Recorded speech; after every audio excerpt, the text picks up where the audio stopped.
Boa noite a todos. Vamos nos serenando, vamos aquietando nossas emoções, nosso coração, né? Pelas coisas que a gente vivencia no nosso dia a dia, para que a gente possa entrar em sintonia com esse ambiente maravilhoso, que foi preparado para essa reunião desde os alvores da madrugada, como gosta de dizer o Emmanuel, né? Os alvores da madrugada. Então, primeiramente, nós vamos ler do Evangelho, no capítulo 15, o mandamento maior. É interessante, toda vez que você abre, né? Eu chego aqui, eu abro, sem procurar nada, cai alguma coisa a respeito do tema. Então, diz aqui o seguinte: a caridade e a humildade, tal a senda única da salvação. Egoísmo e orgulho, tal a senda da perdição. Este princípio se acha formulado nos seguintes precisos termos: amarás a Deus de toda a tua alma e a teu próximo como a ti mesmo. Toda a lei e os profetas se acham contidos nesses dois mandamentos. E, para que não haja equívoco sobre a interpretação do amor de Deus e do próximo, acrescenta: e aqui está o segundo mandamento, que é semelhante ao primeiro, isto é, que não se pode verdadeiramente amar a Deus sem amar ao próximo, nem amar o próximo sem amar a Deus. Logo, tudo que se faça contra o próximo, o mesmo é que fazê-lo contra Deus. Não podendo amar a Deus sem praticar a caridade para com o próximo. Todos os deveres do homem, então, se resumem nesta máxima: fora da caridade não há salvação. E como é difícil para a gente entender isso, né? Meu Deus! Hoje nós vamos ver, assim, profundamente a respeito do que o Evangelho nos traz a respeito da caridade e o que o Emmanuel nos traz em dois grandes livros que depois, no final, eu vou mostrar a bibliografia. Então, vamos lá. Agradecer a Deus, nosso Pai, a Jesus, nosso Mestre, pela oportunidade de aqui estarmos. Tranquilos, serenos, mesmo com os percalços do dia a dia. Porque nós sabemos que nesta casa é uma casa de repouso, é uma casa de acolhimento, é uma casa onde nós viemos buscar tudo aquilo que a gente precisa e encontramos. Mas para isso é necessário que a gente entre na sintonia. Então, Jesus, rogamos que você possa estar conosco durante a nossa reunião, nos ajudando a abrir o coração de cada um de nós, para que a gente consiga refletir com profundidade a respeito desse tema que é de tanta importância. Que assim seja. Eu gostaria de falar umas coisinhas antes de começar. Quando eu escolhi esse tema, na realidade foi numa lista de temas do centro lá de São Paulo, ao qual a gente é ligado, e saímos para fazer o Articura em várias cidades do interior de São Paulo e sul de Minas. E aí, quando eu vi esse tema, me chamou a atenção. Eu falei, gente, eu não tenho competência para falar isso, não. Será que eu dou conta disso? Eu falei, não, eu vou tentar.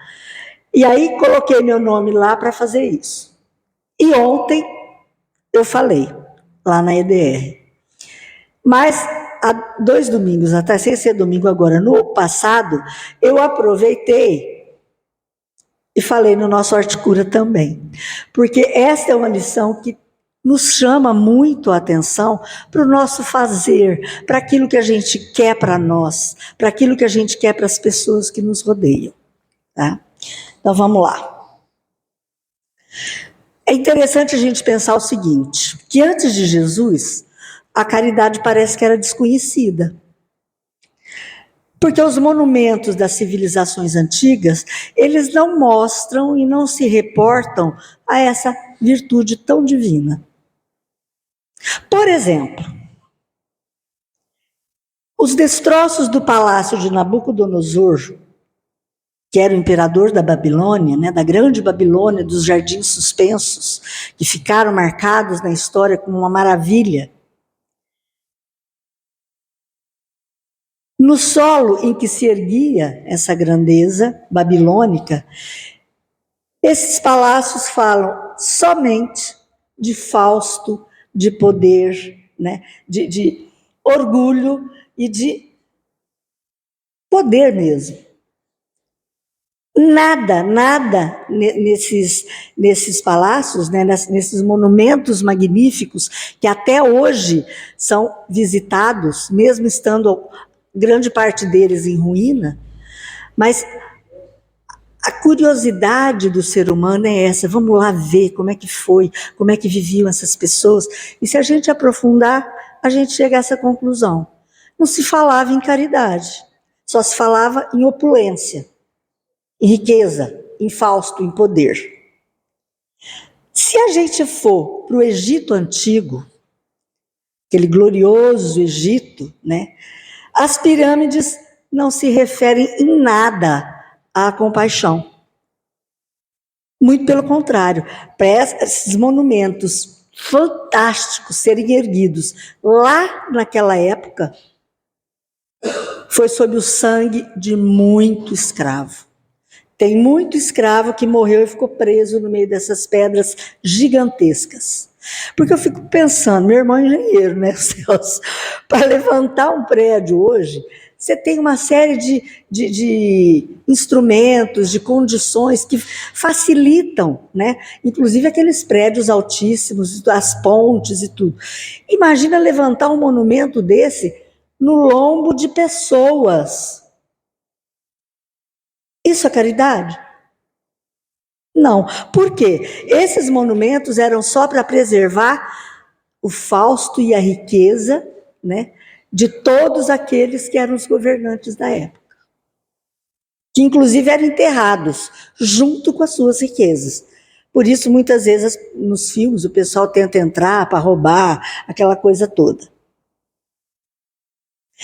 Mas se a gente andar mais um pouco, e for para Atenas, gente, Atenas, coisa maravilhosa, o berço da cultura, da civilização, né? Então, se a gente for na Acrópole, no que restou da Acrópole de Atenas, onde os instruídos, né, os cultos se reuniam, estudavam, davam palestras, aulas, etc. Essas colunas respeitáveis, elas são louvores somente à inteligência. Se você para e olha, e muita gente deve ter morrido também para elevar essas colunas aí, né? E aí eu me lembro de Paulo de Tarso, lá no livro Paulo Estevam, conta, é descrito com minúcias, né? A alegria dele quando chegou a hora dele ir para Atenas. Quando ele estava entrando para Atenas, em Atenas, ele olha para o companheiro dele, se não me engano, acho que era o Barnabé, naquela viagem, e fala, agora sim, aqui nós vamos formar uma comunidade cristã maravilhosa, porque as pessoas aqui têm entendimento, têm cultura, eles vão entender o que o mestre quis dizer. Foi a única cidade onde ele não conseguiu deixar nenhum núcleo cristão. Nenhum. E teve que sair da cidade, fugindo num cesto, pulando pelo muro, porque eles iam apedrejar e matar. Então, esse Fausto todo não lembra nada da caridade, né? As muralhas da China, gente, coisa maravilhosa. É uma das 7 maravilhas do mundo. Os astronautas, quando vão lá para o espaço, olham e conseguem ver. Olha a grandiosidade disso. Mas para que os chineses fizeram isso? A única preocupação era a defesa. para ninguém invadir a China, para ninguém roubar as suas riquezas, a sua cultura, porque eles preservavam muito a cultura. E hoje, apesar de viverem num comunismo terrível, eles ainda preservam muito da cultura deles. Nada se diz a respeito de caridade. E assim por diante. Agora, os velhos santuários da Índia, cada um mais lindo do que o outro, alguns inclusive feito com ouro, com pedras de ouro ou revestidos a ouro. Tudo bem, as pessoas entram lá e oram para Deus, o Todo-Poderoso. Mas os párias não podem entrar. Nem hoje a caridade é feita nesses templos suntuosos. Nem hoje, porque os párias são impedidos de entrar lá. E aí, indiscutivelmente sinceros, mas são deliberadamente afastados dos semelhantes. E são nascidos na condição de párias desprezíveis. Então, a humanidade, para os que estão no poder, para os que têm o poder na mão, a riqueza, né? Não são nada. Basta a gente olhar para o nosso Brasil, né? O que está acontecendo no nosso Brasil. Então, por milênios numerosos, o homem admitiu a hegemonia dos mais fortes e consagrou essa hegemonia através da arte, através da cultura, né? Mas isso ajudava aquele povo a crescer, a se desenvolver. Mas a verdadeira caridade só aparece, né, com Jesus. A paisagem social começa a mudar a partir de Jesus. E aí as mudanças são decisivas. Aí lá no Evangelho tem uma mensagem de um Espírito Protetor que diz: meus amigos, a cada regimento novo, o general dá um estandarte, né? O cara vai lá na frente carregando o estandarte e a tropa toda atrás. Eu vos dou por divisa esta máxima do Cristo: amai-vos uns aos outros. Observai esse preceito, reuni-vos todos em torno dessa bandeira e tereis ventura e consolação. Sem o outro a gente não é nada. E o outro sem nós também não é nada. Porque sem haver a troca entre as criaturas, não tem como. Na lição de quinta-feira, que nós vamos estudar para discutir na reunião da quinta-feira, fala a respeito disso, dessa troca, dessa sintonia. E isso é provado pela física, pela química, né? A física quântica, mostrando que tudo é energia. Nós estamos imersos em energia. Então, como é que nós vamos viver sem o outro? Como é que o outro vai viver sem nós? É uma rede de intercomunicação, por assim dizer. Meus amigos, há muitos dentre vós, eu tenho ouvido dizer: mas como é que eu vou fazer a caridade se eu não tenho nem o necessário para viver? Aí ele explica. A gente ouve muito isso, né? Amigos, de 1000 maneiras se faz a caridade. Pode-se fazer por pensamentos, por palavras ou por ações. Por pensamentos. Toda vez que a gente ora com fervor por qualquer criatura que seja, nós estamos fazendo a caridade. Mas tem que ser assim, aquela ligação com a espiritualidade, para que a nossa oração seja uma oração produtiva e encontre o seu rumo, o seu caminho.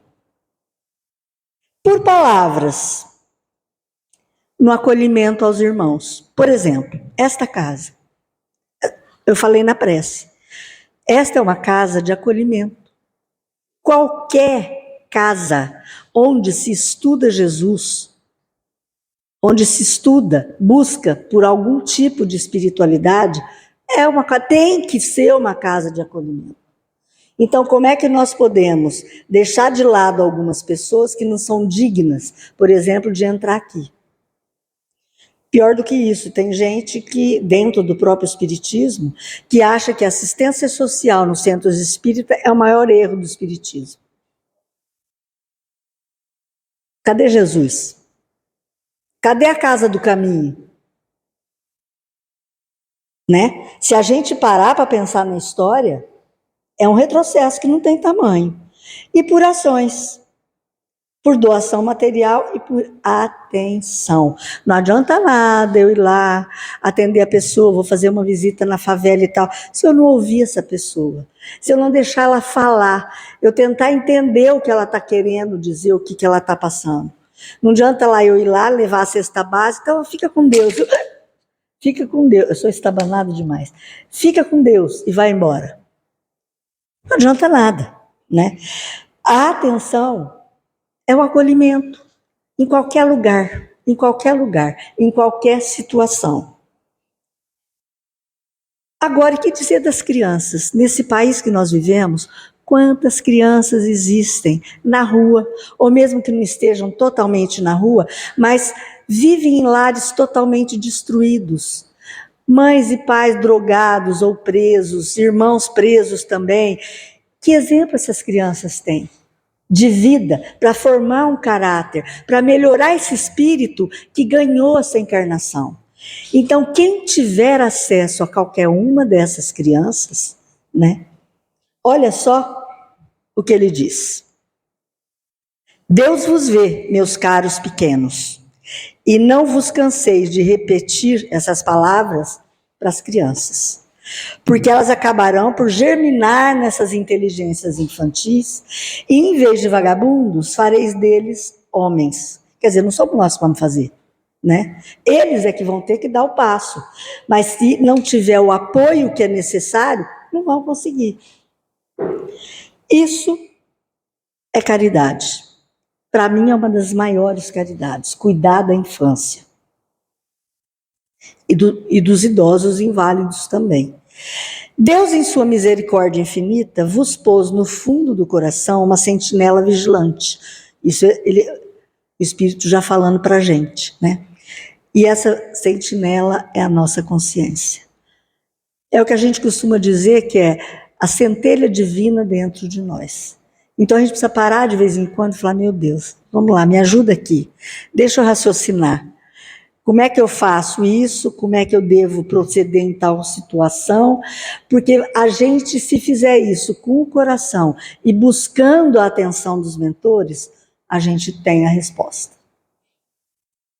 Porque a nossa consciência nos ajuda nisso. Então ele fala, ouvir essa consciência, interrogar essa consciência, e com frequência a gente vai conseguir se achar consolado com o conselho que tiver recebido dela. Quer dizer, ela não fala nada, mas você começa a ter ideias. São os sopros, né, que os nossos mentores nos dão. Mas a gente precisa estar em sintonia para poder escutar. Geralmente a gente ouve mais o diabinho do que o anjinho, né? Tem umas fotos de um diabinho de um lado e um anjinho do outro. Mas o importante é que esse espírito protetor que deu essa mensagem em Leão em 1860, ele deixou para a gente o seguinte: amai-vos uns aos outros, observai esse preceito, reuni-vos todos em torno dessa bandeira e tereis ventura e consolação. Gente, já é a segunda vez que aparece aqui, né? Se a gente der esse passo, a gente vai ter ventura e consolação. Eu vou estar desempregado. Eu estou em desespero, tal, tem família, tem isso, tem aquilo e tal. Mas se eu me acalmar, buscar ajuda, eu vou conseguir raciocinar muito melhor e não vou entrar em desespero. Porque quando a gente entra em desespero, a gente perde a sintonia com os bons. Amemo-nos uns aos outros e façamos aos outros o que quereríamos que eles nos fizessem. É fácil, né? Fácil. Toda religião, toda moral se acham encerradas nesses dois preceitos. Fazer para o outro o que quer que eles façam por nós. E amarmos-nos uns aos outros de verdade. A caridade moral que todos podem praticar e que nada custa, materialmente falando, é a mais difícil da gente exercer, nós sabemos disso, né? Quando bate alguém na porta de casa, é a coisa mais fácil. Vai lá, pega um macarrão, pega um molhinho, se tiver uma sardinha, pega uma sardinha, dá uma macarronadinha para a criatura. Vai com Deus, viu, meu filho? Para se ver livre logo da criatura. Quantas vezes a gente para conversar, para saber como é que está a família, para saber como é que a própria pessoa está se sentindo. Outro dia tinha um cara, que ele vai sempre lá em casa, o Reginaldo, ele tem uma filharada danada, tem umas meninas em fase de pré-adolescência e outros menorzinhos, e uma delas estava doente um dia, e ele estava muito preocupado. Eu falei, o que você tem, Reginaldo? Você está com uma carinha tão... Ai, minha filha foi internada hoje, dona Malu, e tal, não sei o quê. Eu falei, ora, meu filho, ora. Você conseguiu ir lá no hospital? Ah, consegui, me levaram lá. Falei, quando você precisar, vem cá, me chama. Se meu carro estiver aqui, eu cato o carro e nós vamos lá. Ou então a gente marca uma horinha, vamos lá na hora da visita para você poder ver ela para acalmar teu coração. Mas não fique em desespero, não. Deus é pai. Aí a menina sarou, saiu e tal. E aí outro dia eu cheguei, ele estava sentado no chão, na frente assim, com um saco grande, cheio de latinha, de coisa que ele vai catando. Eu olhei e falei, eita, o que tem hoje? Ele falou, ai, a senhora tem um remédio para dor de estômago? Eu não estou aguentando de dor de estômago. Ele dá umas carcadinhas também, né? Eu falei, ô meu filho, não tenho. Mas agora eu vou te dizer uma coisa. Se eu tivesse, eu não ia dar. Porque precisa saber o que é isso. E o que é melhor para evitar isso aí. Você quer que eu te leve na UPA? Não, pelo amor de Deus. A senhora tem alguma coisa aí para mim? Eu falei, tá bom. Se você quiser, eu te levo para a UPA. Não quer para a UPA, não. Então tá bom. Então, essas coisas aproximam as pessoas. É uma coisa tão simples que eu fui aprendendo ao longo da vida, porque a coisa mais fácil é quando você está no corre-corre do dia a dia, mesmo sendo só dona de casa, tem momentos que você não pode perder muito tempo com aquilo, com a pessoa que chega. Mas aí a gente tem que dar um jeito de começar a modificar essa situação. O que é que eu posso fazer para ajudar o outro da melhor maneira possível? A caridade moral consiste em se suportarem umas às outras, as pessoas. Olha que lindo. Caridade moral é isso, eu suportar você e você me suportar. Olha só. E isso é o que menos a gente faz nesse mundo inferior onde nós estamos encarnados. Isso quem diz é a irmã Rosália. E aí ela diz ainda que a gente deve calar e deixar o tolo falar. Gente, como isso é difícil. Meu Deus do céu. Quando alguém começa a falar um monte de besteira perto da gente, a primeira coisa é que eu tenho que mostrar o que eu sei, que não é isso. E aí às vezes vira até briga. Calar e deixar o tolo falar. Fazer-se surdo às palavras zombeteiras, isso também é muito difícil. A gente não aceita palavras de zombaria que vêm em nossa direção, ou de quem quer que a gente ame, ou de alguém que está ali por perto, que você vê e, meu Deus, o que é isso? Para com isso, né? Não ver o sorriso de desdém no rosto do outro. Aí a gente fica magoadinho, chateadinho, né? Ai, puxa vida. Eu gosto tanto dele, eu tento fazer as coisas por ele, olha só como ele me dá, a cara de muxoxo que ele fez para mim. E assim a gente vai vivendo. E ela está dizendo o contrário. Não dar atenção ao mal proceder de outrem, isso é importante, porque como nós estamos numa rede, né, de energia, se a gente se fixa no mal do outro, fala a respeito disso, repete, diz que olha que horror, que não sei o que, não, tem que ser preso, tem que fazer isso, tem que fazer aquilo. Eu estou me ligando àquela situação, isto começa a fazer parte de mim. Nessa lição do pensamento e vida, fala sobre isso. É a lição número 9, se não me engano, que agora é uma palavrinha só, esqueci o nome da palavra. Que é essa capacidade que a gente tem de interconectar com o outro. Pensai nos que sofrem e orai. Estamos fazendo caridade. Pronto. Não dá para sair de casa? Ora. Está trabalhando muito enquanto trabalha? Ora. O trabalho é uma oração, se você estiver conectado e agradecendo a possibilidade daquele trabalho. Seja varrer um chão, seja estudar alguma coisa, seja lá o que for.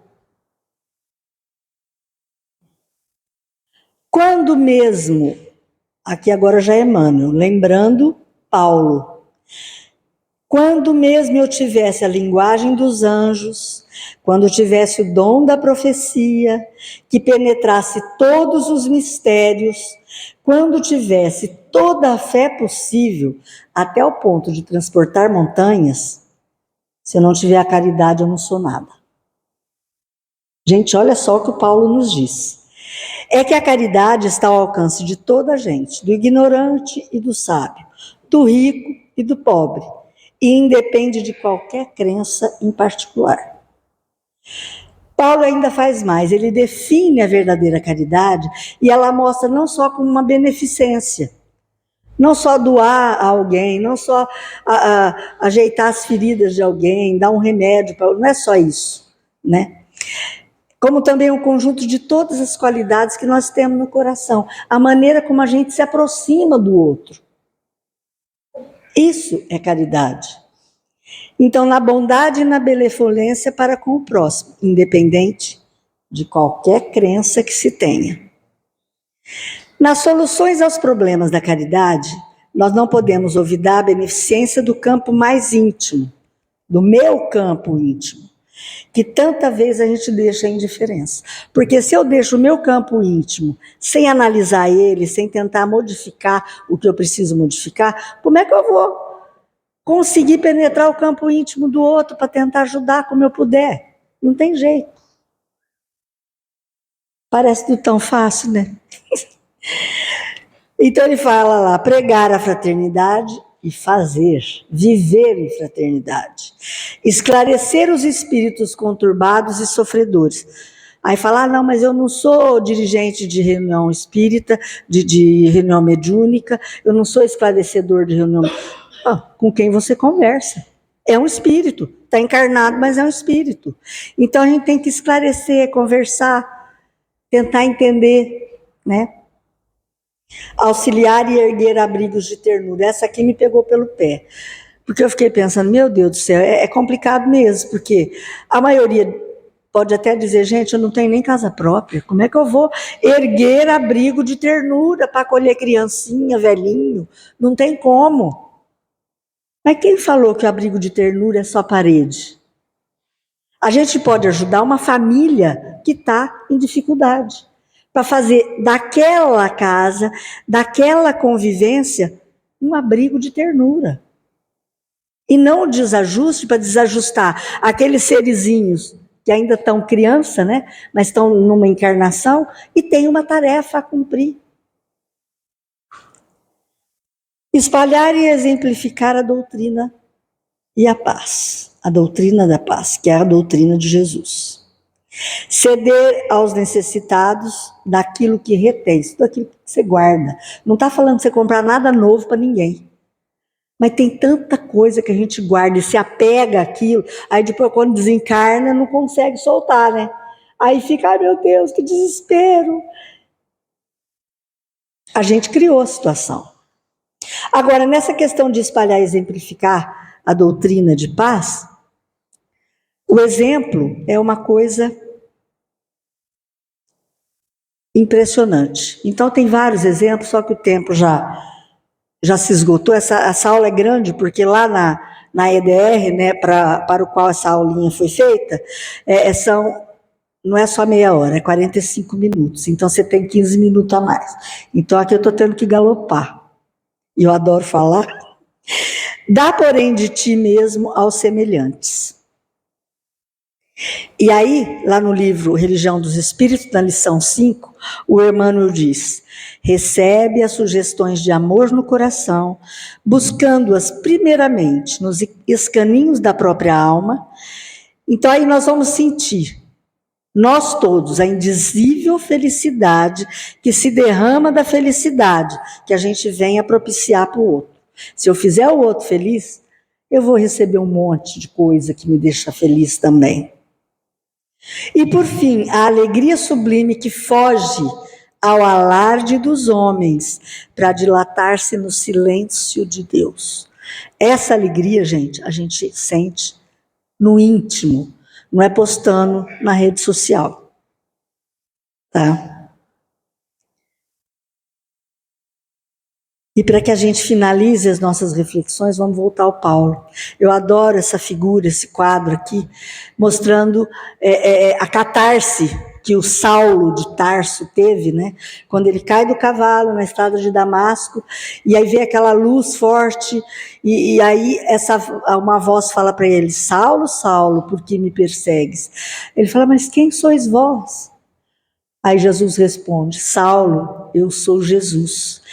Nessa hora, o Saulo não perguntou nada, não questionou nada, não lembrou nem das matanças que ele tinha feito já com os cristãos, né? As perseguições todas em nome de Deus, seguindo os preceitos da religião judaica, né? Ele só tentando ver, mas não vendo, já estava ficando meio cego, ele só falou, Senhor, o que queres que eu faça? Gente, essa frase é para arrasar com a gente. Quantas vezes a gente fala isso? Para alguém, ou para... O que você quer que eu faça? Mas assim, de coração. Agora imagina para Jesus, numa situação daquela, vivendo naquele mundo, quando ele e a equipe dele perseguiam tão atrozmente os cristãos, ele falou, o que você quer que eu faça? Eu faço. E fez. Foi para o deserto, ficou 3 anos lá estudando todos os pergaminhos, tecendo tapetes e tendas, porque todo judeu, na primeira infância, né, na infância, aprende um ofício. O de Jesus era carpinteiro, o de Paulo era ser tecelão. Para não ser pesado para ninguém. Aonde ele ia, ele viajou um monte, né? Que nós nem de carro, muitas vezes, conseguimos fazer. E ele a pé. E não era pesado para ninguém, porque aonde ele parava, ele trabalhava, vendia os tapetes e as tendas.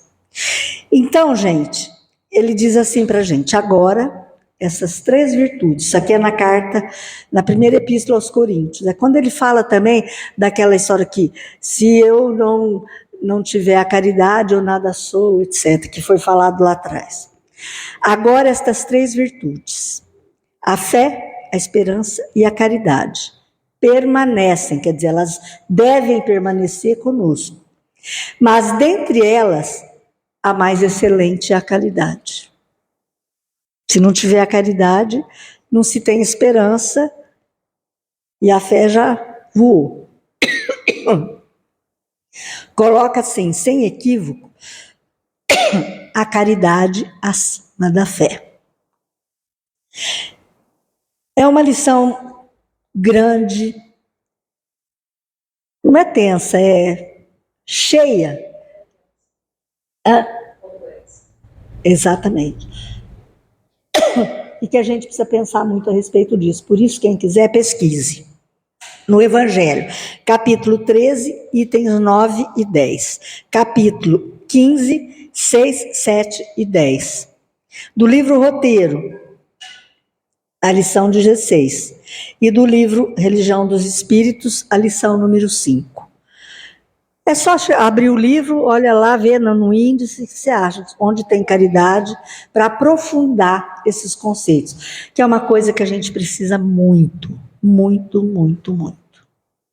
Que Jesus nos abençoe, que Ele possa nos ajudar a sairmos de nós mesmos e tentar deixar de lado tudo aquilo que a gente ainda traz arraigado, né, em nós, que nos prejudica e que a gente não consegue avançar por conta disso.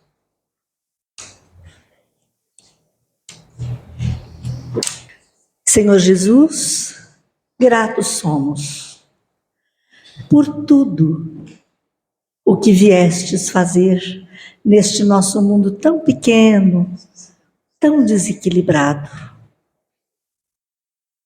Gratidão Gratidão, irmão querido. E que nós tenhamos a coragem de buscar em nós a força necessária para podermos realmente dar um passo, depois outro passo, depois mais outro passo, e assim caminharmos em busca da evolução. Sê conosco, Jesus, e ampara-nos agora e sempre. Que assim seja.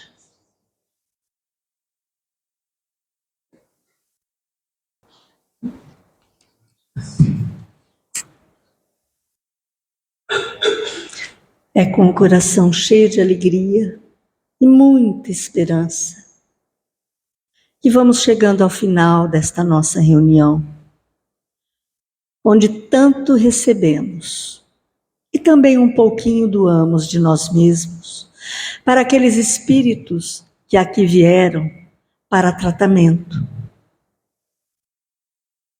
Que Jesus possa continuar conosco durante a semana.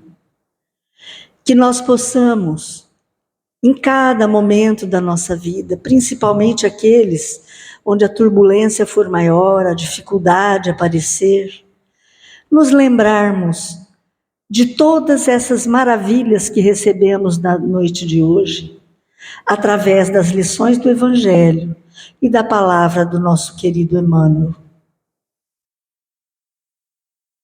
E assim sendo, possamos ter atitudes mais exatas, mais tranquilas, mais voltadas para o bem geral e não só para o nosso próprio bem.